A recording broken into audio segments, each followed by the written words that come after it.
आज आपल्याला जिल्हा नियोजन समितीच्या बैठकीमध्ये आता सन 24-25 मधला किती टक्के खर्च झाला, निधी उपलब्ध झालेल्यापैकी त्याचा आढावा घेतला आणि महत्त्वाचा 25-26चा नियतवय जो आलेला आहे सरकारकडून डिस्ट्रिक्ट प्लॅनसाठी, त्याच्यामध्ये आपल्याला कुठल्या प्राधान्याच्या बाबी घ्यायच्या त्याच्यावरती चर्चा झाली।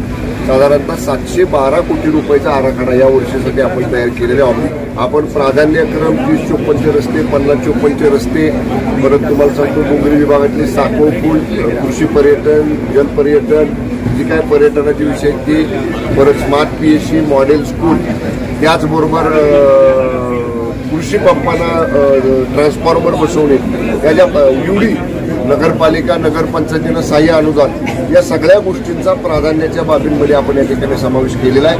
आणि आता 4 जण आम्ही सहकारी मंत्री आहोत, तर जिल्हा प्लॅनची बैठक 7 तारखेला आढावा त्याचा माननीय उपमुख्यमंत्री आणि वित्तमंत्री अजितदादा पवारसाहेब पुण्यामध्ये घेणार आहेत। दादांकडे 4ही आम्ही मंत्री जाऊन आग्रह करून जेवढी आम्ही मागणी केली त्या मागणीप्रमाणे निधी जिल्ह्याला द्यावा यासाठी प्रयत्न करण्याचं ठरलं। पहिली बैठक होती।